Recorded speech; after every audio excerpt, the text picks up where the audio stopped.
Hello friends, Rajendra Singh online platform पे आप सबका स्वागत है फ्रेंड्स। और फ्रेंड्स, पढ़ाई को अच्छे से करते रहें। एग्ज़ाम कमिंग सून बहुत जल्दी आ रहा है, ठीक है। और पढ़ाई अच्छे से करते रहें सभी, ठीक है। आज का सेशन बहुत शानदार सेशन होगा, करते हैं सेशन को स्टार्ट, ठीक है। और जिस बच्चे ने वीडियो को लाइक शेयर सब्सक्राइब नहीं किया है वो प्लीज़ वीडियो को लाइक शेयर सब्सक्राइब कर दें। Okay friend, first question screen पे आपके सामने, diameter of engagement in bro, ठीक है। अगर इंगेजमेंट ब्रो प्रेजेंटेशन हो रहा है तो उसका डायमीटर कितना होगा, ठीक है।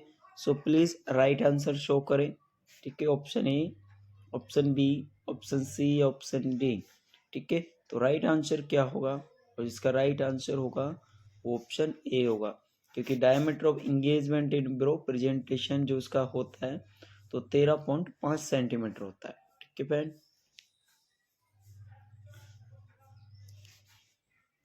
Use of following anti epileptic drug is contraindicate in pregnancy, ठीक है। अगर आप किसी प्रेग्नेंट लेडी है और उसको एंटी एप्लेटिक ड्रग दे रहे हो तो सभी दे सकते हो, एक को छोड़कर, ठीक है। और वो क्या है, कॉन्ट्रा इंडिकेट है। तो प्लीज फ्रेंड्स बताइए, फेंटोइन, मेथडोइन, सोडियम वोल्प्रेट या फिनोबार्बिटून। तो फ्रेंड्स सोडियम, फेंटोइन सोडियम दे सकते हैं, सोडियम वोल्प्रेट दे सकते हैं, फिनोबार्बिटून दे सकते हैं, पर मेथोडिन नहीं देखते हैं, आर कॉन्ट्रा इंडिकेटेड, ठीक है friend. Which vaccine is not safe in pregnancy, pregnancy में कौन सी वैक्सीन सेफ नहीं होती, तो all live vaccine are contraindicated in during pregnancy.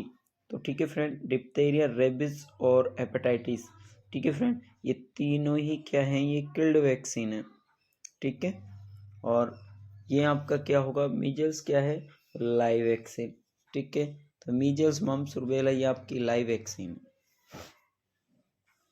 Most common pure germ cell tumour of ovary, ovary में कौन सा ट्यूमर देखने को मिलता है, एम्ब्रोइन सेल या डिस जर्मिनोमा या कार्सिनोमा, कोरिनियो कार्सिनोमा या मेलिग्नेंट ट्रेटोमा। तो please most common pure germ cell tumour of ovary also known is the dysgerminoma, ठीक है फ्रेंड। तो राइट आंसर क्या होगा, ऑप्शन बी।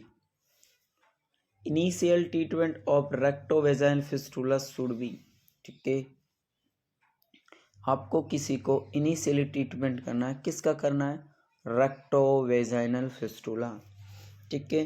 तो प्राइमरी रिपेयर करोगे या एंटीरियर रिसेक्शन या कॉलप्रोपली या कोलेस्टोमी, ठीक है। तो अगर रेक्टो की बात कर रहे हैं तो ये तीनों ऑप्शन तो कतई गलत होंगे, तो राइट आंसर होगा इसका कोलेस्टोमी। कोलेस्टोमी के ऊपर थोड़ी सी बात कर लेते हैं, क्योंकि कोलेस्टोमी के ऊपर काफ़ी बार क्वेश्चंस आए, ठीक है। तो जो कोलेस्टोमी होता है, कोलेस्टोमी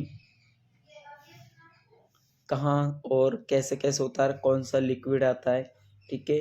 तो उसको पर बता देता हूँ नॉर्मली, किसी दिन आपको कोलेस्टोमी टॉपिक अच्छे से करा दिया जाएगा, ठीक है। अगर मान लीजिए ये आपका स्टोमक है, ठीक है, और ये आपका ज्यूजनम डुडेनम, और ये आपका लार्ज इंटेस्टाइन, स्मॉल इंटेस्टाइन, ये आपका असेंडिंग कोलन ट्रांसफर, ये डिसेंडिंग कोलन, और ये एनसर रेक्टम आपका आ गया, ठीक है फ्रेंड। ये यहाँ पर देखिए, ये एक ये और ये एक ये कोलेस्टोमी का बता रहा हूँ थोड़ा, ठीक है। तो फिर किसी दिन करते हैं, इधर होता है राइट साइड, इधर होता है लेफ्ट साइड, और ये होता है आपका ट्रांसवर्स, ठीक है।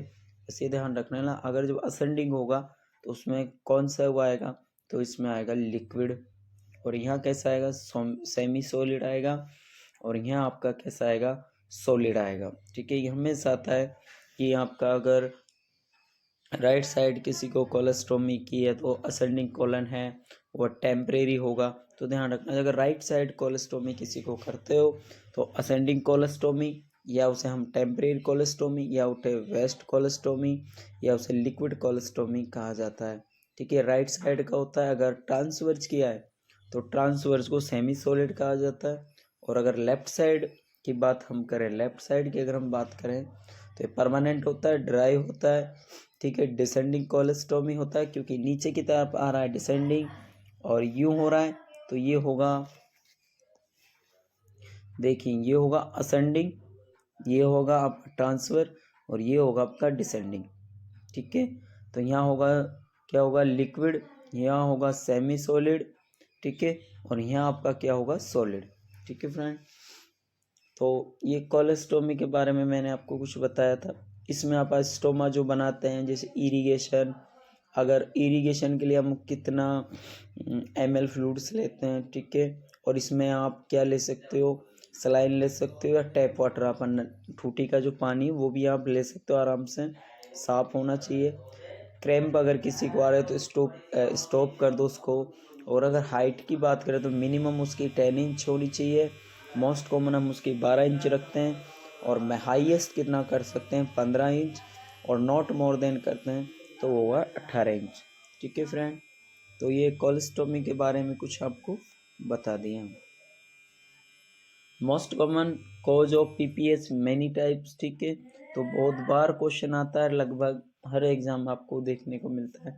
तो एनएचएम में भी एग्जाम आपके लिए गॉड गिफ्ट एग्जाम है, क्वेश्चन है ये तो, ठीक है। तो इसका जो राइट आंसर आप सबको पता है, ट्रोमा नहीं होता, कोगुलोपैथी नहीं होता, इन्फेक्शन नहीं होता। तो राइट आंसर क्या होगा, uterine atonicity. Lambda sign in twin peak sign indicate, ठीक है। अगर लैम्बडा साइन क्या है, लैम्बडा साइन जिस दिन सर ने आपको स्केल, फीटल स्केल पढ़ाया था शायद, उसमें आपको बताया होगा लैम्बडा साइन और ट्वेन पीक साइन इंडिकेटेड, ठीक है। तो क्या होगा, डाइकोरिडोसाइट, मोनिकोनिडोसाइट, या बोथ, या नन ऑफ। तो राइट आंसर ऑप्शन ए होगा। Most common cause of tubal block in India, ठीक है। ध्यान रखना friends, most common cause of tubal block in India, ध्यान इस पे देना। आप इसको या तो महिला से मत लेके जाना, फीमेल से में कनेक्ट नहीं होगा। ट्यूबल कई बार हम सोचते हैं कि महिला की बात, महिला की बात नहीं होगी। बैक्टीरियल वेजाइनस नहीं होगा, गोनेरिया नहीं होगा, क्लैमिडिया नहीं होगा। जो राइट आंसर होगा वो क्या होगा, वो ट्यूबरक्लोसिस होगा। अरे mummy,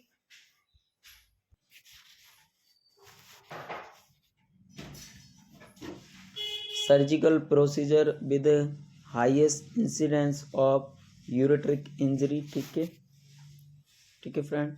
surgical procedure with highest incidence ureteric injuries, anterior colporrhaphy, या एब्डोमिनल स्टेक्टोमी, या वेजाइनल स्टेक्टोमी, या वेर्थरियन हिस्टेक्टोमी। ये क्वेश्चन बहुत इंपॉर्टेंट क्वेश्चन है, 5 स्टार लगा लेना। ये क्वेश्चन एनएचएम या सीएचओ में आपको जरूर सीन होगा।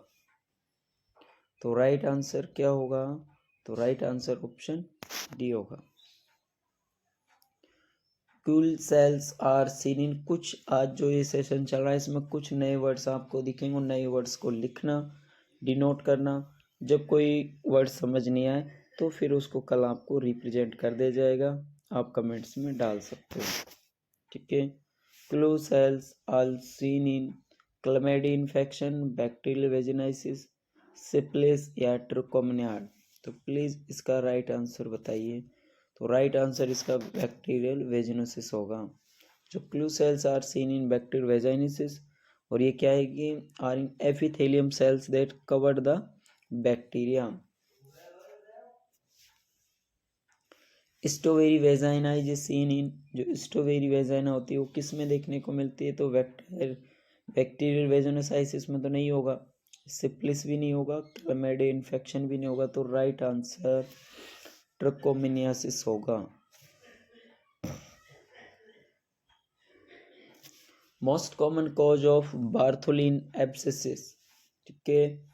Most common cause of Bartholin abscess का मोस्ट कॉमन कॉम्प्लिकेशंस या कॉज कारण क्या होता है, तो गोनिकोकाई होता है, या ट्राइकोमोनियासिस होता है, या सिफिलिस होता है, या बैक्टीरियोवेजेनेसिस होता है। तो प्लीज़ इसका राइट आंसर बताइए कि राइट आंसर क्या होगा। और इसका जो राइट आंसर होगा वो क्या होगा, वो गोनाकोकाई होगा, क्योंकि most common cause of Bartholin abscess अगर हो जाता है तो आपको गोनोकोकाई देखने को मिलता है, और स्ट्रॉबेरी में आपको ट्राइकोमोनासिस होगा।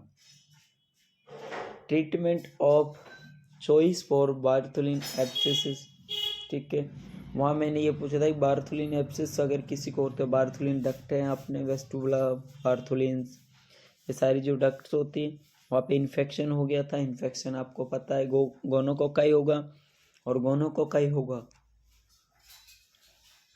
तो उसके ट्रीटमेंट के लिए आप क्या दोगे, तो एक्सिसेशन, मार्सपिलिसेशन या बोथ। तो प्लीज़ इसका राइट आंसर, और इसका जो राइट आंसर होगा वो, इसका राइट आंसर मार्सपिलाइजेशन होगा। Hepatitis infection that is fulminated in pregnancy, pregnancy में सबसे मोस्ट कॉमन देखा जाने वाला हेपेटाइटिस, ठीक है। तो ये तीनों तो नहीं होंगे, एफ तो कोई होता ही नहीं है, डी और सी ये आफ्टर बीटी होता है, और ये डिपेंडेंट हेपेटाइटिस होता है। तो इसका जो राइट आंसर होगा वो ऑप्शन ए होगा।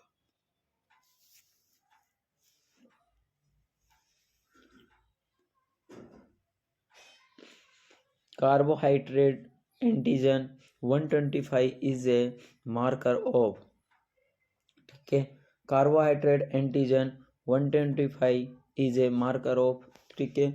तो जो ये मार्कर होता है वो किसका मार्कर होता है, ठीक है, जो कार्बोहाइड्रेट एंटीजन होता है 125 ये किसका मार्कर होता है, क्या ये ओवेरियन का होता है, ब्रेन का होता है, कोलोनो कैंसर या breast cancer. Friend, cancer markers आपको अभी डीपीजी ने न्यूएस्ट बढ़ाए थे, सो प्लीज़ आप बताइए कि 125 इज ए मार्कर ऑफ, ठीक है, फटाफट आंसर दें,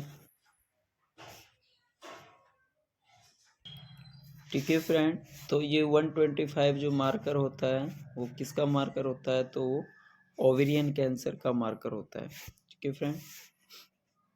next, a patient tell you her last MC cycle period, ठीक है, जिसकी एलएमपी है, ठीक है, मैं आपको बता देता हूँ एलएमपी का क्वेश्चन है।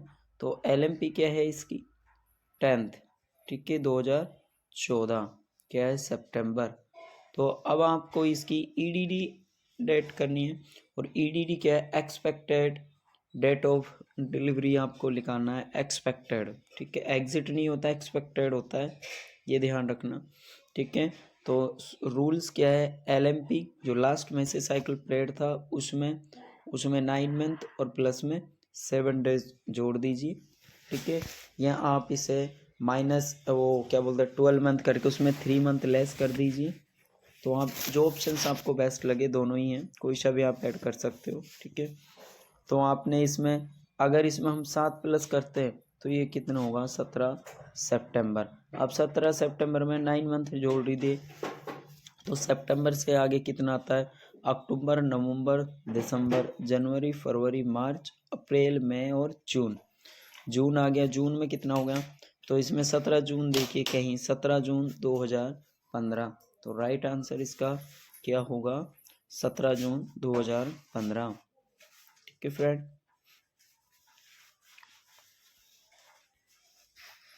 Next question, you are doing an assessment on a female patient. और फ्रेंड्स एक क्वेश्चन मैं आप दोबारा बता देता हूँ, अगर आपको इसी क्वेश्चन में एलएमपी वाले में अगर मान लीजिए 2 तरह का से होता है, कैसे होता है, देखिए ठीक होता है 28 डेज, ये तो हमारे नॉर्मल डेज होते हैं, अगर इस ऊपर जाता है तो जोड़ देते हैं, और अगर इससे नीचे रह जाता है 21 और ये अपना 35 दिन तक। अगर इससे ऊपर जाना है तो देखो ये कितना एक्स्ट्रा दिन एडेड हो रहे हैं, ठीक है, तो आप उसमें काउंट कर दो, जोड़ दो, उसमें जो आपके एलएमपी आई है 7 आपने जोड़ दिए, थोड़ी देर मान लिया अभी 17 था, 17 जून आ रहा था, और ये अगर यही आपकी डेट है जो कितनी होती, 35 दिन की होती, तो आप कितने दिन एक्स्ट्रा हो रहे हैं वो उसमें जोड़ दो और आपकी ईडीडी निकल आती। अगर आपके कम हो रहे थे तो उसमें क्या आप घटा दीजिए, कितने मान लीजिए 21 है और 28 है, मतलब 7 दिन हो रहे हैं, तो उसमें आप 7 दिन जोड़ वो करने के बाद उसमें लेस कर दो, तो वो आपका निकल जाएगा, ठीक है फ्रेंड, क्योंकि काफ़ी बार ऐसे क्वेश्चंस आते हैं। You are doing an assessment on a female, आप एक नर्स हो, एक पेशेंट का असेसमेंट कर रहे हो, see tell you give birth to twin girl 39 weeks, you chart the following regarding parity. ठीक है फ्रेंड, तो आपको पैरिटी काउंट करना है कि पैरिटी क्या होगा, ये न्यूली पैरा होगा, क्या एक बार भी प्रेग्नेंट नहीं हुआ, या मल्टी पैरा होगा, या प्राइमी पैरा होगा, या ग्रेविडा। तो ग्रेविडा तो ये होता है जो प्रेग्नेंट महिला होती है, इसे तो हम ग्रेविडा कहते हैं, तो ये तो बात होगी नहीं। अब क्या कह रहा है कि assessment on a female, she tells you have give birth twins girl at 39 week. Twins girl हुआ है, ट्विंस मतलब दो बच्चे एक साथ हुए हैं, यहाँ ध्यान रखना। तो उसका क्या होगा, तो भाई साहब वो है ना तो ग्रेविडा भी, ग्रेविडा तो प्रेग्नेंट हो गया, पर नीली और मल्टी तो होगा नहीं, तो राइट आंसर क्या होगा, प्राइम ही होगा। आप क्वेश्चंस को पढ़ना डील करो, देखिए क्वेश्चन क्या कह रहा है, क्वेश्चन को धीरे धीरे असिस्ट कीजिए। You are doing an assessment on a female patient, ठीक, देखिए आपने असेसमेंट किया एक फीमेल का। सी टेल गिव बर्थ, उसने जो बर्थ करे हैं वो एक साथ ट्विंस बर्थ करे हैं, कितने पे करें, तो टर्म बेबी है। ठीक है, क्या है, टर्म है, क्योंकि टर्म बेबी अपना कितना 32 40, अब इसी के बीच 39 है, तो टर्म बेबी हुआ। और एक साथ ही क्या है, ट्विंस कह रहे हैं, फर्स्ट हो रहा है तो आपका प्राइम होगा। अगर ये अलग अलग करती तो आपका फिर मल्टी जाता। ठीक है फ्रेंड,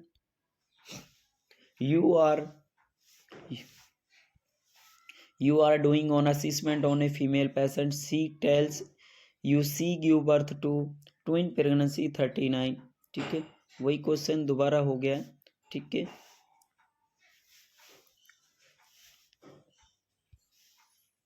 रिपीटेड हो गया। Your patient who is the your patient, ठीक है, वो 17 week pregnant describe to see when feeling the baby some move, which term describe this movement। ठीक है, 17 वीक का बच्चा है, उसने मूवमेंट किया, मूव किया है बेबी ने, और आपको फील महसूस हुआ है, तो क्या आप उसे बेलॉटमेंट या बैरेक्सटोन हिक्स कॉन्ट्रैक्शन क्यूकनिंग बोलोगे, या नन ऑफ दिस। ठीक है, तो जब भी बच्चा फीटल मूवमेंट करता है, ठीक है, तो उसे हम क्यूकनिंग बोलते हैं। और क्यूकनिंग हमारा नॉर्मल कितना होता है, 16 से 20 वीक के अंदर, या तो 16 हो सकता है, 18 हो सकता है, इसके अंदर जो बच्चा फीटल मूवमेंट करता है, ठीक है, तो हमारा क्या कहता है। ठीक है, which of following is a probable sign of pregnancy.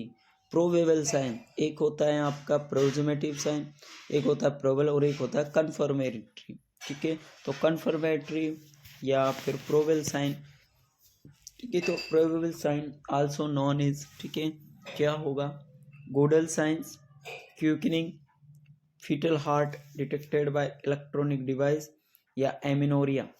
ठीक है, तो अगर देखो प्रेग्नेंट हो गई है और एमिनोरिया, एमिनोरिया बताए साइकिल ही नहीं है, तो एमिनोरिया हो गया। ठीक है, फीटल हार्ट डिटेक्टेड, ये आपका कन्फर्मेटेड डायग्नोस होगा। ठीक है, अब बचते हैं ऑप्शन बचता है आपका ऑप्शन बी एंड ए। तो फ्रेंड्स ये भी आपका कन्फर्मेटरी डायग्नोस होगा। अभी मैंने देखो ये और एमनोरिया, ठीक है, ये आपका प्रेजमेटिव साइन हो जाएगा। ठीक है, और जो आपका प्रोबेबल साइन होगा तो आपका गूडल साइंस होगा। और गूडल साइंस क्या होता है, ठीक है, क्या बोलते हैं, Goodell signs softening of the cervix. ठीक है फ्रेंड, तो ये था आज का सेशन। आज का सेशन आई होप आप सबको बहुत अच्छा लगा होगा, और वीडियो को अच्छे से वॉच करें, वीडियो को लाइक शेयर सब्सक्राइब करें, सभी बच्चों तक वीडियो को पहुंचाएं। ठीक है, और समय की, अपने समय कभी किसी का पाबंद नहीं होता, समय की अहमियत को समझें। एग्ज़ाम जिस दिन आएगा ना, आपको पता भी नहीं लगेगा कि एग्ज़ाम कब आ गया और कब हो गया।